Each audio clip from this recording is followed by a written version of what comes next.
we all have to discuss a pertinent issue. There have been concerns raised among key observers of Ghana's political scene. And this is emanating from the committee that is looking into the leaked IGP removal tape. We know the key, well, we have to say the antagonists are a former Northern Regional Chair of the ruling party, the MPP, Bugri Nabu, who had said he recorded key individuals, top commissioners of police, of the police service, or senior police officers of the police service, and who now have indicated they're politically aligned with the ruling party. The concern is that going to mean that the security for the 2024 general election is going to be compromised? And how do we avert that? Well, I have here joining us Malik Basintali, is a Deputy Communication Officer of the NDC. Thank you, Malik, for joining us. Good morning. Thanks for always having me. It feels good to be here. Okay. Seated next to him is a former chair for the PNC, Bernard Mona. Good morning to you, Bernard. Morning, Roland. And then also contesting for the primaries of the MPP for Ibuakwa North. He also speaks for government on governance and security. We have Palgrave Wachidankwa. In private life, he says he's a missionary of God, so serve Jesus Christ, the Savior. Also, he's a politician as well, and of course, he's a chieftain of Ibuakwa. Thank you for joining us. Thank you, and good morning to you. Right. Now, let's put the matters into perspective. Monitoring the situation of the committee sittings yesterday was Duke Mensopoku, bring us a wrap-up of activities that will be the precursor for our discussions this morning. At its hearing on Monday, took the witness statement of Superintendent George Lysander Asare. He told the committee that he is currently a protocol officer at the headquarters of the Ghana Police Service. Do you admit that your voice is on the tape? Yes, Mr. Chair, but there is some cut and paste on the audio. But that notwithstanding, the voice in it is mine. He also indicated to the committee that Bugri Nabu had told a lot of lies and had invented a lot of statements concerning himself and COP George Mensah. I have Alhaji Bugri Nabu on tape. Everything he came to say here on video in his office, the same office. His relationship with IGP and contracts. 40,000 boots contracts. My brother, you were very good and said you speak in camera. Have you forgotten yourself? Yes. Ask your very simple question whether you appear before the Honorable NIB. Chair, sorry. Okay. Honorable Chair, I'm all right. Sorry. We've had the benefit of a tape on the assumption that it's authentic. The members of the committee will have to internalize that tape, and it is also transcribed and look at it. And that will give us the ideas as to what to do. First of all, do we bring all the stakeholders together with their lawyers for cross-examination and cross-firing to take place? Whilst we listen attentively, and later when they finish, then we'll have our turn. Duke Mensopoku, TV3 News, Parliament House, Accra.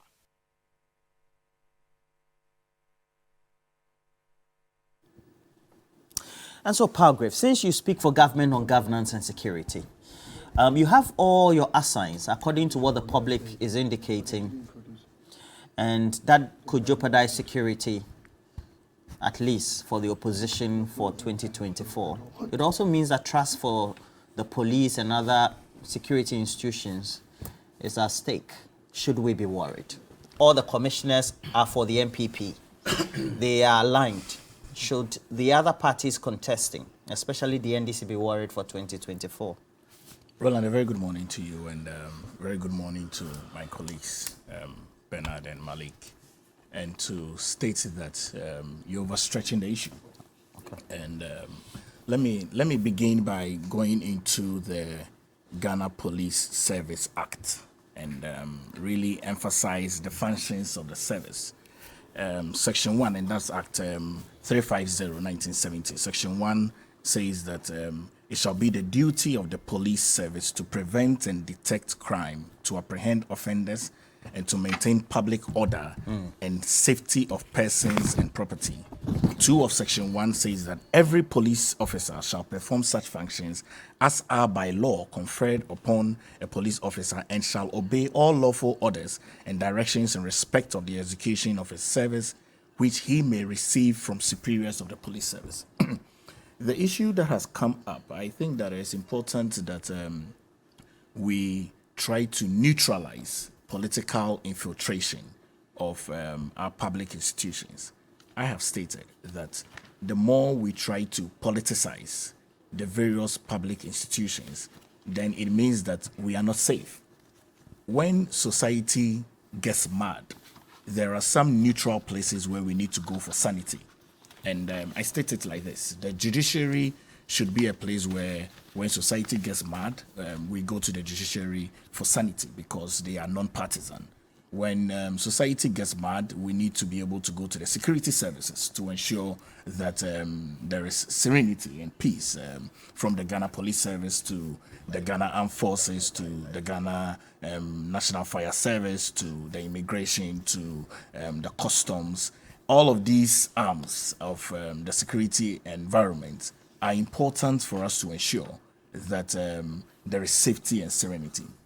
I do not want us to overstretch the issue into the 2024 general election and to politicize it that other contending political parties and other contending political actors You should not are not be worried. safe. I don't think so. I think that clearly, if you look at the functions of the police, it's clearly stated out.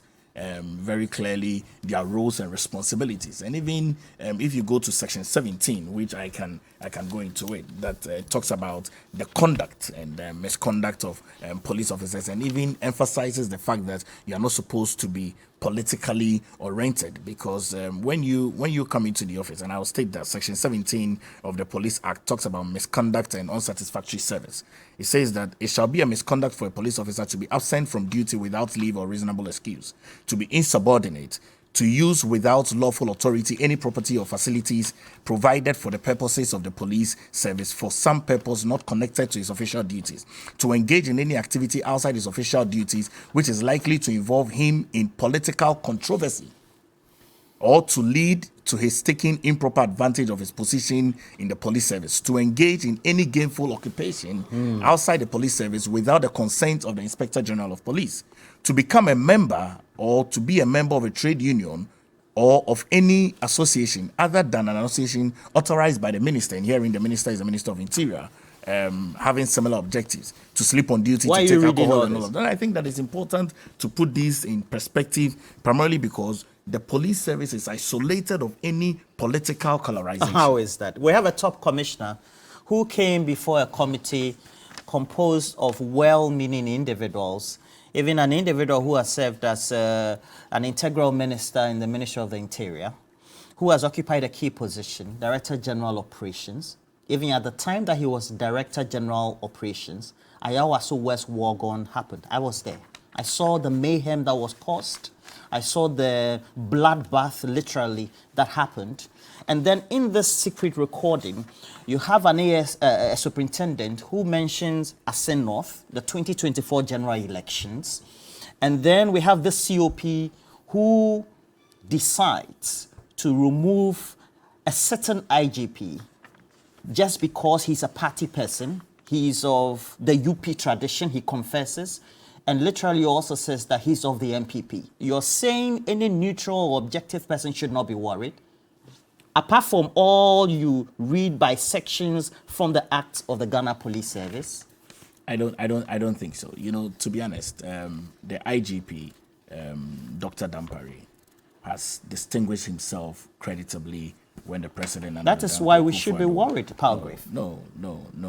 We should not be worried because the IGP is doing what he has to do in accordance to the Act, in accordance to the 1992 Constitution. He's not politically biased to any colorization of the two major political parties in this country. The Ghanaian people have seen his work. They can attest to the fact that he's an objective IGP, he's credible.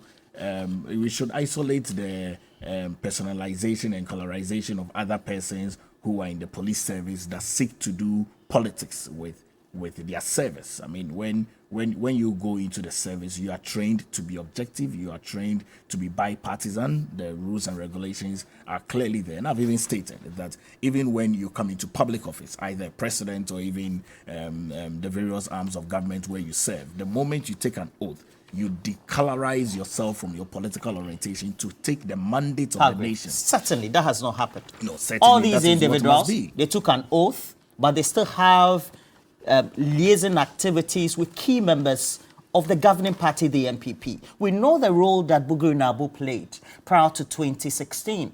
And then we know the role that he claims he's still playing, being the intermediary to the president for some of these individuals. While he was worried, he again does mention that some of the things that were said to him that he recorded, for example, Asin North, came to pass. The NDC's candidate won. And he says that that bears testimony to the fact that, well, you could use machinations within the service by way of security to either tilt election results. I disagree with that. You know, electioneering is one based on what you tell the people and based on the electorates who go to exercise their democratic rights and franchise during any electioneering processes. I think that the proposal of wanting to state that machinations can be brought in for one to have a success in an electioneering is not one of a thesis that we should continue. Because the more we propound those theories and those school of thought, then it means that none of us is safe in this country. It means that we should not even bother campaigning. It means that we should not even bother sharing out our ideologies and our goals and our philosophies and the objectives of the developmental projects that we seek to bring in the various constituencies and communities where we want to serve. If that is what it means everyone is a puppet. It means that the police service can machinate for one to win an electioneering. How is that possible? There are people that register to be voters. There are people that queue to exercise their democratic rights and franchise. I think that it's a disregard of their efforts in choosing who becomes their leader and in choosing who becomes their representative. If the police service can just do this, I think that there's going to be a lot more investigation that is going to be happening. There's going to be a lot more that is going to come out of this leak tape.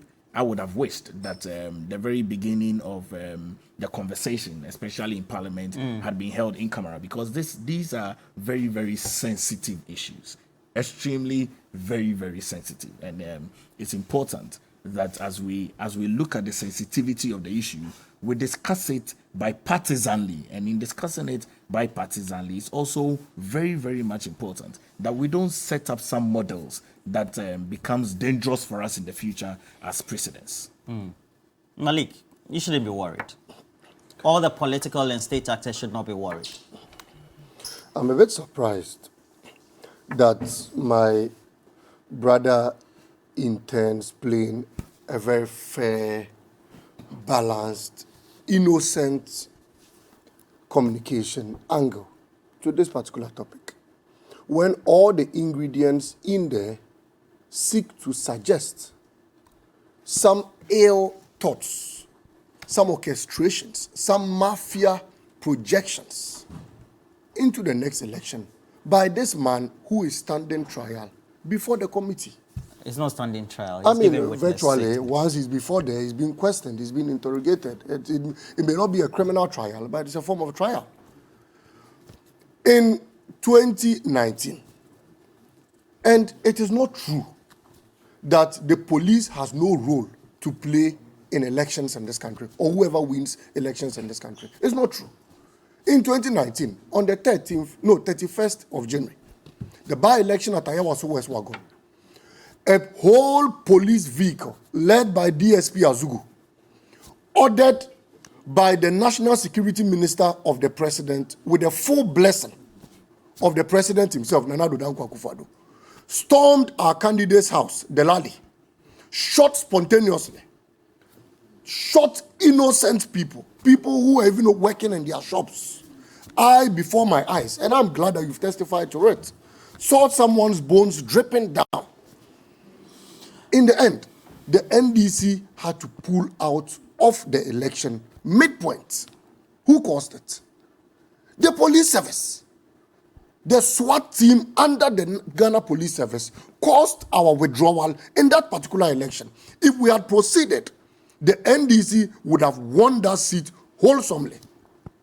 And so if you sit and think that the police has no affair or has no contribution to whoever wins an election in this country, then you haven't been following elections in this country. And you must be worried because you will soon be an aspirant in an election. Number two, Techima Saf. When collation was done, and the returning officers and the polling agents only needed protection from the police personnel in order to declare the results in favor of Chris, who was the then NDC candidate. What happened? The police rather shot into people in Techima Saf. In fact, they brought people to their knees. Some were killed, some had to be rushed to the hospital, and then a warped, totally fraud declaration was made there. Who caused it? Again, the security services. Why? In Nigeria, when people were protesting, what happened? You had military personnel, and this has to do with the entire security, the situation, apparatus, shooting, killing someone in that particular election.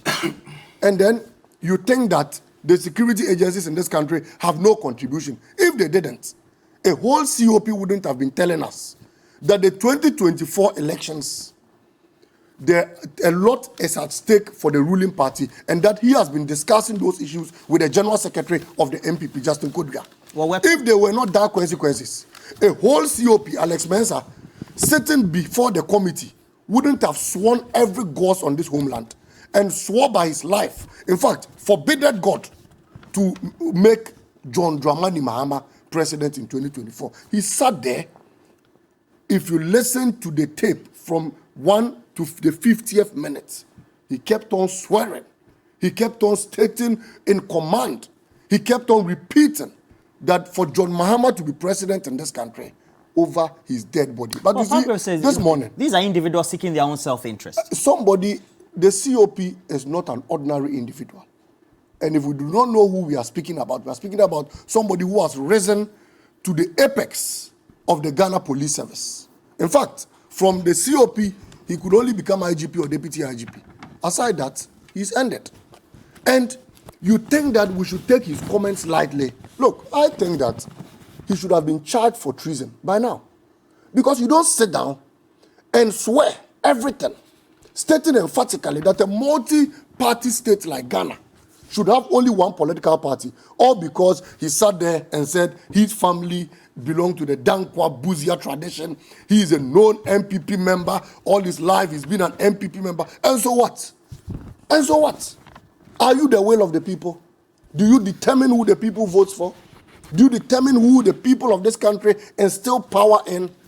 And you think that we should sit down and say the security agencies are not political. I think that advice should land at the doorstep of the president, Mr. Akufo-Addo, who a commission issued a report, one, to reprimand a police superior, DSP Azugu, for leading a SWAT team, a bunch of criminals who were in masks to shoot and affect innocent lives. Yet the president sat there lackadaisically and allowed it to go. In fact, the security couple, Colonel Opoku, who led the team and was even supposed to be reassigned, the president instead promoted him and made him a commander because President Akufo-Addo supports violence. He supports, very violent actions of this nature. His all die be die must at all costs be manifested. You issue a word.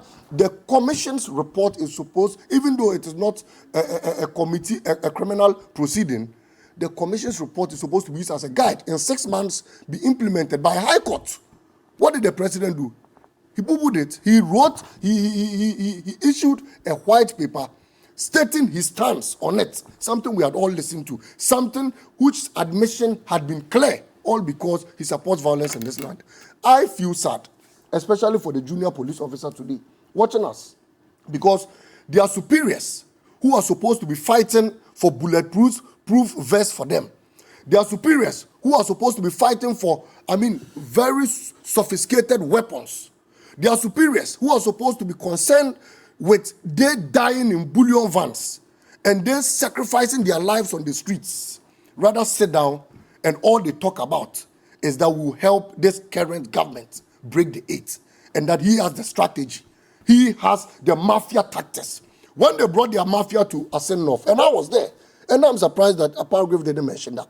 My car was damaged before the police officers. We also by hoodlums live. of Wontumi. I had to stand properly and take charge of my life. By the grace of God, I was victorious. No police personnel at that time was ready to save the situation. Hoodlums of Wontumi, the Ashanti Regional Chairman, and the MPP were there vandalizing people's cars. They nearly bent my car. But we stood our grounds. And then all these orchestrations, little did we know that it had to do with this COP, Alex Mensah, who sat there and planned with Bugri Nabu on how they were going to mafia us in their send-off election. I sit here to ask him, after he swearing by God, and after he planning all those orchestrations and those mafia works, did they win a send-off? He should send a signal down his senses that in this country, before you win an election, the people must bestow power onto you. And by that bestowation, I mean you must sink into what they want. You must give them a clear vision statement, and it is at the backs, on the backs of those statements, that the people be willing to vote for you. Roland, to learn on this wrap point, up. there's a critical aspect the committee hasn't unraveled yet. Which is what, Malik? Which is the fact that, first of all, Bugri Nabu swore that everything he said on the tape was accurate. Yes. Now, in the tape, around the 42nd minute, Bugri Nabu was heard saying that he had taken bundles to President Akufo-Addo and even told them to increase the rest and said, as for him, he doesn't need any money. But if they bring it, he will even top up and give to the big man again. They know what the big man wants. And you can't go to a chief palace without taking something there. Look, you and I need to invoke the powers of the special prosecutor. President Akufo-Addo, for once, must be questioned on this. Why is it that on repeated basis, all corrupt exposés speak about his love for bundles, his love for brown envelopes, to the extent that he was named the mother serpent of corruption? Why? Anna's expose. They said when you want to see him, you give him bundles, you give him cash. Why? They're cash for seats. They said even when you want to sit by him, you need to pay 200,000, 300,000. Why? Matthias, Alistair Matthias, said he has dealings, the goal for mafia. He has dealings with the president, and then the president is always interested in his share in the bounty. And now Bugri Nabu, who is a close ally, who has unfettered access to the president, has stated that before they lobby him, they need to wet his taste because he has that high love for corruption money. Look, the president must be investigated on this. At least he must answer questions. To be fair, I am saying, Roland, look, if you listen to Bugri Nabu's statement before the committee, he says these meetings were a setup, a setup to evoke these solicitations, these responses from the various antagonists that we find currently before the committee, i.e. the COP, the various officers, even the one who called in, including the two who were present.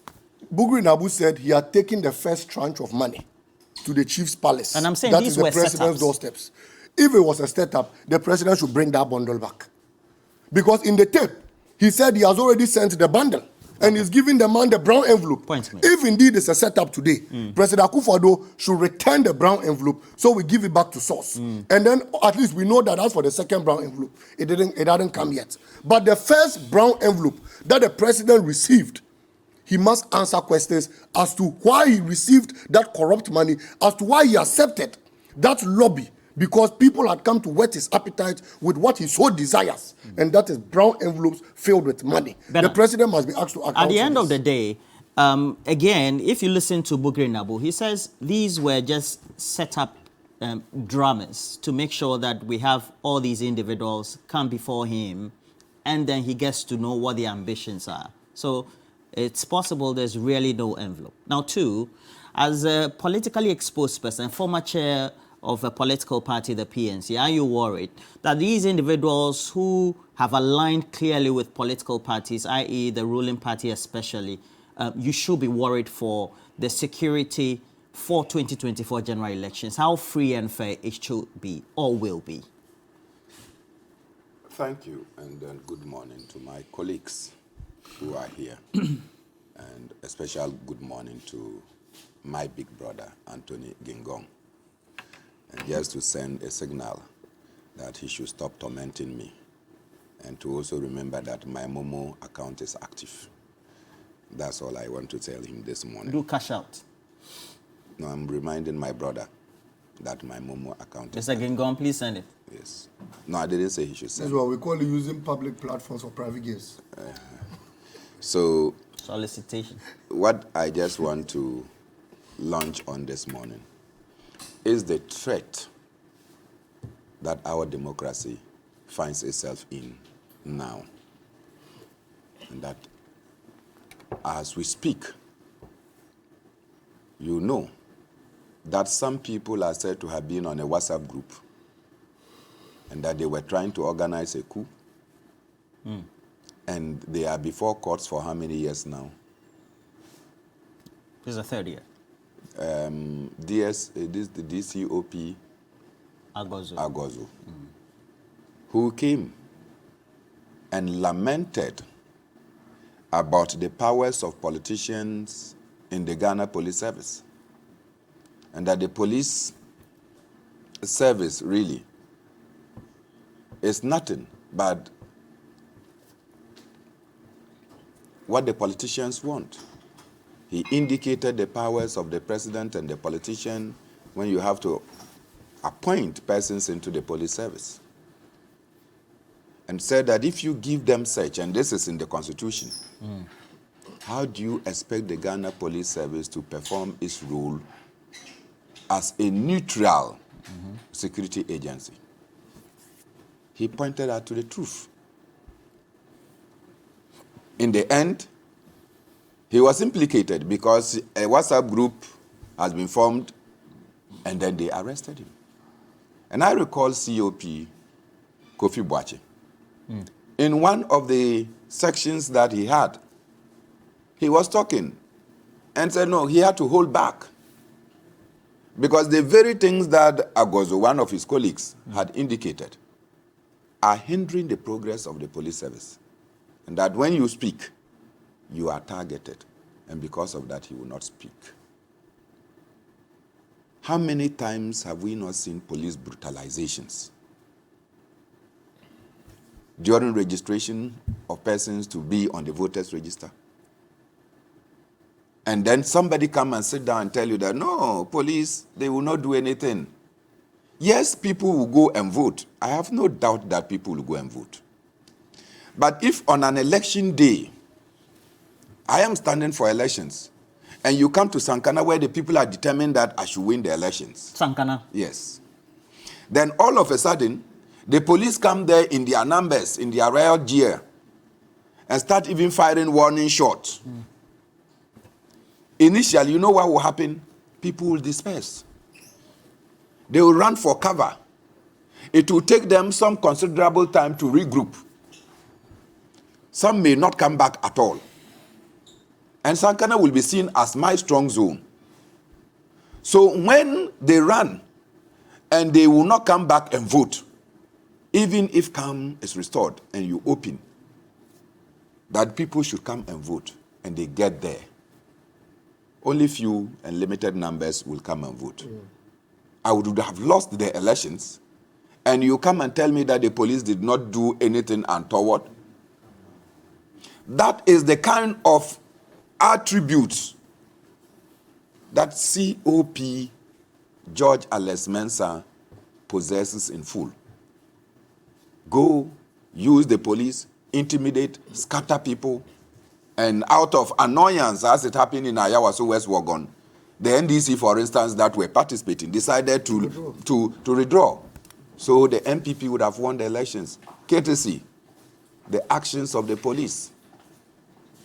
And so he feels that elections must be smuggled in this manner. I have had many encounters with him. He was the same man who was Greater Accra Police Commander. You mean COP Mensah? Yes.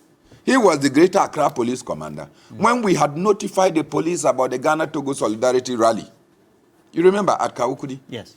Where I was picked up and thrown at the back of a pickup with a policeman's gun on my head, ready to just pull the trigger. And I had to tell Professor Atuguba that if you don't hear my voice again, I've been shot. What was the crime?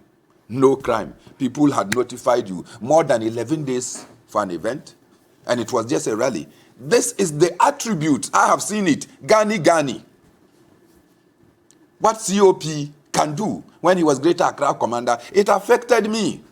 That rally was disorganized. I took the Ghana Police Service to court, you remember?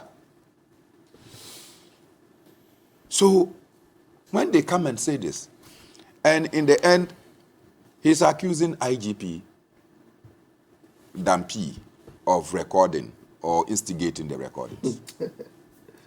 Let's assume that IGP did that. It means that IGP is a solid police officer. Because according to him, he recorded? Yes, assuming that IGP did that. It means that IGP can foretell that this is what you are going to say. So IGP should be clapped for. That sitting in his corner, he can pick intel about characters like you who want to dampen and break democracy in our country. I just find it so weird that nobody is talking about a threat to democracy. Palgrave is speaking for governance and security in this country. Yes, he is. And he doesn't understand what it means for a police officer to say that we should do something that will ensure that a particular political party wins elections, whether the people vote for them or not. That is a coup d'etat. You didn't hear what I said. That is a coup d'etat. Okay. And so, if you are looking for coup d'etats, and the Ghana Police Service will be denying protesters from going to Bank of Ghana because they fear coup d'etat, COP, Alex Mensah, it's a coup d'etat. As for the president's romanticization with money, the least said about it, I think that he has a romantic relationship with money. Anytime somebody will have to talk, they will talk about the president and his relationship with money and how the president should be given a share. Well, Bernard, if it is not true, as we say in our language, there cannot be smoke. Well, Bernard, I've made emphasis that Bugri Nabu said he created the scenario to be able to get... Which one? He gave the president money. So the situation, the scenario was created in the number 12 He's a security person right here. And Dr. Adam Bona, you take a look at all that has happened. And indeed, you had given us great source of information even before this was made public. And I remember when you first shared this audio with me, you expressed a lot of worry. Now, from all that you pick as intel within the Ghana Police Service, the other security services, and you look at the pronouncements boldly, and then also with a lot of arrogance of the near-retired COP Alex Mensah, and even we're having these witnesses and their statements. You take a look at Superintendent, who also appeared yesterday. Are you worried that there seems to be a certain infiltration of elements of the ruling party within the police service and the other security agencies, and that could jeopardize security and trust for security going into 2024 general elections?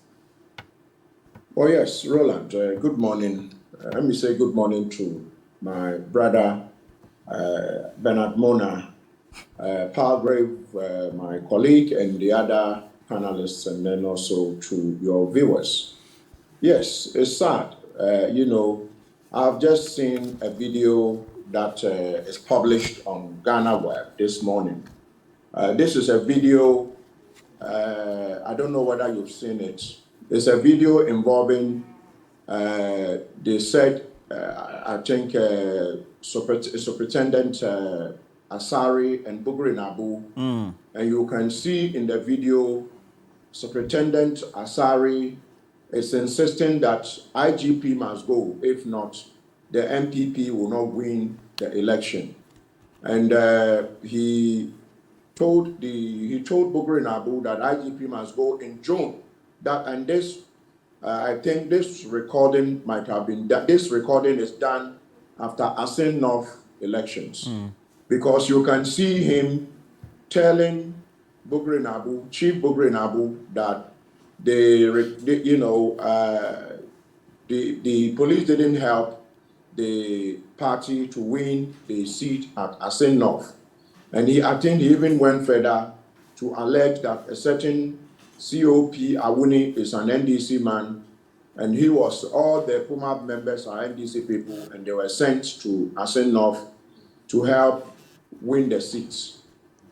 And so, looking at what has taken place, and the exposés and the things, the arrogance, the hatred, and the bitterness in these offices, and in fact, this video some of us have just seen, I will say without any shred of doubt in my mind that there are criminals walking in uniform. There are criminals walking in uniform, and I have said that I think some of these people need psychological evaluation. Seriously need psychological evaluation. If you watched their demeanor, the inconsistencies, and probably the flip-flop and inability to be coherent, and inability to know that when you are giving an audio and you transcribe verbatim. You don't do so. Substituting MPP with UP will not pass for a properly transcribed material.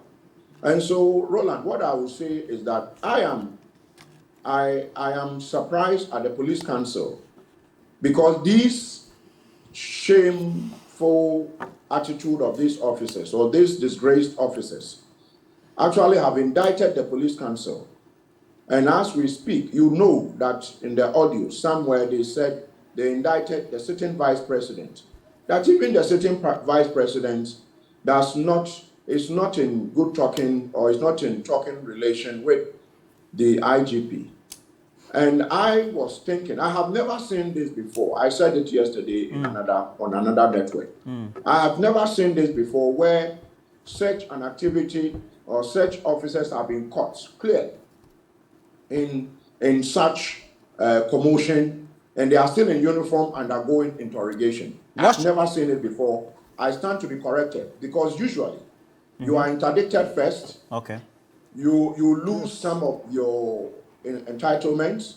You lose certain things, so that you don't also interfere with whatever processes that are taking place, because as a senior police officer, we all know you are entitled to go into certain areas that me, an ordinary person or a junior rank police officer, cannot go to in this country. So for them to still be walking in their uniform and in attending to this committee, but you cannot blame the Parliamentary Select Committee, because this is the legislative arm of government. So it should have been the Police Council taking an action, but unfortunately that has not been done. So Roland, what I can say is that let's also probably, I've heard your panelists, some actually attempt to bring the president in. I think sometimes, I would say that the president in this case, these guys kept on repeating that the president is not a listening president. He refused, to remove the IGP, even though he knows the IGP is not going to do the bidding of the MPP. And we had the interior minister who represents who is in charge of the IGP, come out to say the president has no interest to remove the IGP. So I think we need to separate these things, because the moment we put them together, if you are not careful, what will happen is that we will lose the substance. The substance is that these are, criminal elements. Some of these guys are criminal elements in uniform who wanted to subvert the will of the people, and that will pass for not just treason, but high treason. High treason is different from, treason. So we should be able to separate it. I think that these guys will pass for high treason.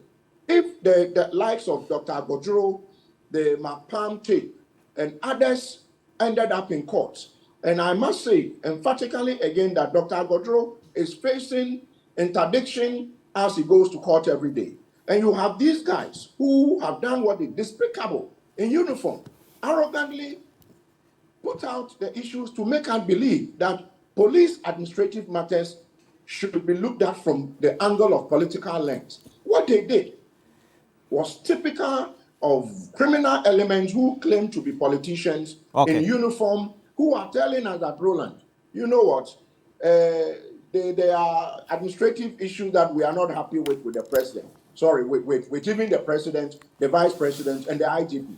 And now it looks like if we are not very careful, we will shift the focus and be concentrating on police administrative matters when the subject matter is how criminal they themselves put out themselves. And you can see some of them said they've been wanting to be IGP since 2017. So probably they plotted to oust Apietu, they plotted to oust Opombuenu, and now the plot is on to oust this IGP. Okay, So as all far right. as I'm concerned, this is what I would want to say. All right. Now, Palgrave. I want a question, please. I want to ask No, you'll come to your turn, Bernard. Have patience. This is not a rise.